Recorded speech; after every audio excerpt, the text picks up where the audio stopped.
E aí pessoal, tudo bem com vocês? Tudo tranquilo? Mais um vídeo aqui pro canal. E no vídeo de hoje, qual vai ser o assunto? O que a gente vai estar comentando? Hoje a gente vai comentar sobre transmissão paulista, tá? Ou ISACTEP, se preferir. A gente vai comentar sobre o resultado do terceiro trimestre, que veio muito bom. A gente vai comentar sobre os números, vai falar sobre a dívida e sobre os leilões que ela arrematou esse ano, os lotes que ela tem aí para fazer. Então a gente vai comentar sobre isso. Vai também comentar sobre o Petrobras, tá? Em relação ao estatuto aí do governo querer mudar. E um pouquinho sobre o petróleo, que caiu bastante aí, referente que aconteceu lá em Israel, beleza? E se você é novo no canal e não é inscrito ainda, se inscreve, deixa o like, dessa força, essa moral. Eu tenho certeza que vocês vão gostar do conteúdo do canal e dos vídeos que a gente traz aí todo dia, 8 horas da manhã tem vídeo. E já ativa as notificações, às vezes eu tô postando vídeo também à tarde, tá gente? Então pra você não perder nenhum vídeo, já ativa as notificações. Lembrando que eu não sou um profissional de investimentos ou de análise de ações, só que eu tento estudar o máximo que eu posso para trazer os vídeos assim, de uma forma simples, sem falar muito termo e sem falar muita palavra em inglês. E se o vídeo te ajudou de alguma forma e você quer retribuir, eu fiz o Live Pix, onde o link tá na descrição, caso queira mandar algum valor. Se não tiver algum valor para mandar e quer ajudar o canal, gente, compartilha, comenta, deixa o like e interage com o vídeo, que isso é muito bom. E o YouTube entende que você gostou e vai compartilhar para mais pessoas, tranquilo? Então é isso, deixar de papo e bora pro vídeo de hoje. E gente, comenta alguma coisa em relação ao canal, o que você acha que a gente deve melhorar. Se você tiver alguma dúvida em relação à ação, fundo imobiliário, comente aí também pra gente estar trazendo vídeo. É sempre bom essa interação com vocês, tranquilo? Então bora lá, primeiro falar sobre ISACTEP, tá? ISACTEP aqui estava se recuperando, chegou a bater 21,78, subiu aqui até 22,46 e voltou a cair novamente, tá? E isso que o resultado veio bom, no meu ver, tá? Se a gente for analisar aqui os números, primeiro aqui eu vou ler a notícia, depois a gente analisa os números, tá? Transmissão Paulista, o TRPL4, lucro sobe 22% no terceiro trimestre e bate expectativas com folga, tá? Então o pessoal tava com expectativa não tão alta assim e bateu com muita folga porque o lucro veio muito bom, tá? A Transmissão Paulista aqui lucrou 474,5 milhões no terceiro trimestre de 2023, elevação de 22% em relação ao mesmo período do ano passado, mostrando um documento enviado ao mercado nesta segunda-feira. O número ficou acima do consenso da Bloomberg, que aguardava o lucro de 387 milhões. Então a expectativa estava aqui e foi 100 milhões a mais. Então foi um lucro muito bom, tá? Superando as expectativas e o que o pessoal esperava. E mesmo assim, com um lucro bom, um lucro muito forte, a empresa acabou caindo, tá? Então eu acho que a expectativa para o futuro pode ser um pouco incerta e a dividendos não está muito bom. Ela está pagando uma vez por ano, eu acho, se não estou enganado, a gente já vai ver isso. E às vezes o pessoal fica meio pessimista em relação a isso e acaba caindo a ação, tá? Vamos analisar aqui o terceiro trimestre e ver aqui, ó, a receita aqui de 919,3 aqui subiu para 1 bi. Então a receita cresceu 18% em relação de um ano para o outro, tá? Comparando no terceiro trimestre, isso aqui é muito bom. O EBITDA também cresceu 17% e o lucro líquido aqui cresceu 22%, tá? 22,7%. Isso aqui é muito bom, tá? Um lucro de 474 milhões é bem tranquilo, tá? O problema aqui em relação à dívida, tá? A dívida tá em 7,7 bi, cresceu aí 6,3% e a tendência é crescer cada vez mais pelo fato de ela ter pego 3 lotes, um lote muito grande para fazer a concessão esse ano ainda. Esse ano não, né? Começar a fazer. Se a gente for ver que é o lucro que cresceu 22,7%, a dívida líquida aqui cresceu 6,3%, tá? Nos destaques aqui, tá? EBITDA cresceu 17% e o CAPEX aqui cresceu 12,2%, tá? Então isso aqui também é interessante, que ela tá fazendo investimento de 470 milhões e subiu para 528, tá? Aqui tá as concessões que ela arrematou esse ano. Um lote 9 aqui que é pequeno, o lote 7 aqui já é um pouquinho grande e o lote 1 é um dos maiores lotes que ela arrematou, tá? Vai levar um grande valor aqui para ela. Acho que, se eu não tenho nada, ela pode fazer pegar a dívida de 2 bi ou emitir novas ações para poder estar custeando isso, tá? Eu não tenho certeza do que ela vai fazer, quais são as movimentações dela. E aqui tá em questão da amortização dela, da dívida. Como eu falei para vocês, ela pode fazer abrir mais debêntures de 2 bi ou fazer mais uma captação aí com os acionistas, e ela já tá com uma dívida bem alta, tá? Você vê, acho que é 7,7 bi de dívida, e assim, 2023 tá bem tranquilo, tá? Mas 2024 aqui já tem 2,1 bi, então é uma dívida bem alta para 2024, 25 e 26 tá tranquilo, e de 27 a 31 aqui, ó, tem 3,6 bi, tá? Então pode ser que ela aumente essa diferença aqui de 27 a 31, ou para depois de 31, tá? Se a gente for analisar aqui, depois de 31 fica bem tranquilo. Nesses próximos anos aqui tá meio complicado, mas eu acredito que nada que vá prejudicar tanto assim a Transmissão Paulista em relação a isso, tá? 50% aqui da dívida aqui é em debêntures aqui IPCA, tá? Como a gente tá vendo aqui. 23 aqui em CDI, NPI-CCB aqui, CDI tá 17 e 6% aqui, 6,8 aqui no BNDES, tá? Então, em relação à dívida, eu acho que é bem tranquilo, tá? As empresas, assim, mais consolidadas conseguem fazer uma rolagem de dívida, mas mesmo assim é bom ficar tranquilo em relação a isso, porque se ela aumentar 2 bi aqui de dívida, ela conseguir ter um lucro, continuar mantendo o lucro e aumentar esse lucro, é tranquilo em relação a isso, tá? O problema é se começar a tomar prejuízo, mas com a tendência do IGPM subir e o IPCA subir também, pode ser que o lucro ainda melhore cada vez mais em relação aos próximos anos. Eu ficaria mais tranquilo, tá? E assim, pelo fato dela ter que aumentar a dívida dela, já que sendo uma dívida alta de 7,7, eu acho que isso traz um pouco de incertezas para o futuro da ação, tá? E ela pagando um dividendo aqui de 4,8, né, bem pequeno, assim, pagou R$1,06 aqui nos últimos 12 meses. Se a gente for ver aqui analisar aqui, ó, a Datacoin em dezembro, tá? E esse ano não anunciou ainda, então provavelmente vai ser só um anúncio, tá? E provável que vá pagar no ano que vem, como fez aqui, ó, anunciou de 26/12 e pagou 11/4 do ano seguinte, tá? Aqui pagou, anunciou no mês 12, pagou no mês 1, tá?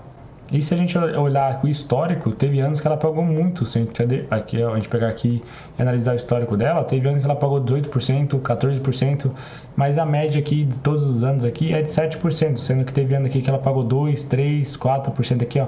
Teve vários anos aqui que ela pagou em torno de 4%, tá? Se a gente for ver aqui, a maioria dos anos foi 4%. Um ano ou outro aqui, ó, que ela pagou bem.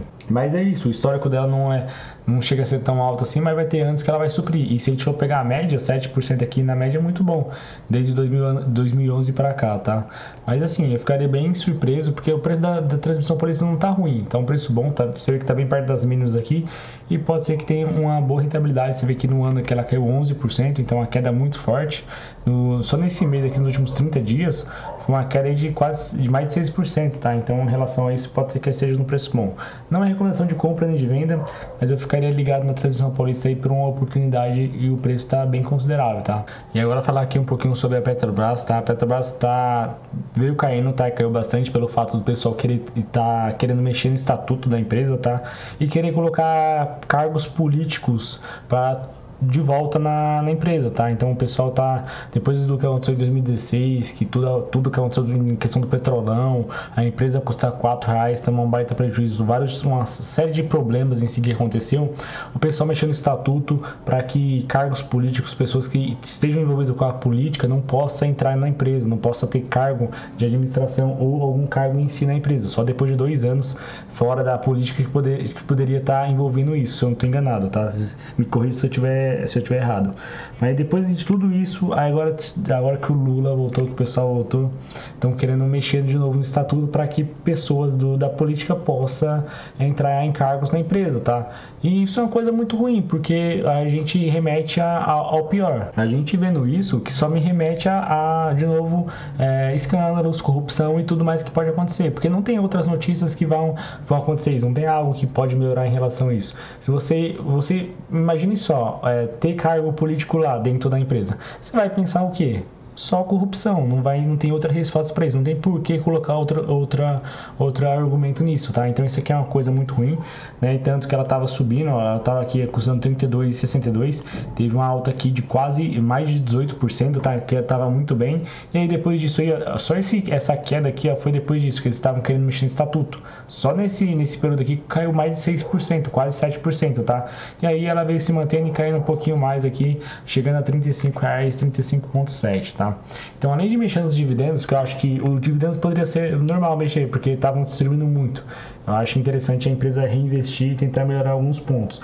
Mas agora a questão de colocar cargo político, colocar pessoas da política em relação a cargo da empresa, eu acho isso muito ruim. Muito ruim mesmo. Todo mundo sabe o que aconteceu, então eu acho que esses pontos aí a gente devia pensar bem, e isso é muito ruim para a empresa. Eu ficaria bem preocupado se eu tivesse alguma posição em relação à Petrobras, tá? Mas vamos ler aqui algumas notícias e falar sobre o petróleo também, ó.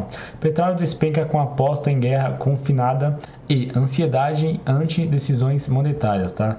Então meio que o que está acontecendo lá na Israel com o Hamas meio que deu uma parada, tá? Até o momento pode ser que acabe, não sei o certo ainda, pode ser que depois do vídeo aqui ou depois das notícias do que aconteceu mude tudo, mas até o momento parece que deu uma confinada, parece que deu uma cessada, tá?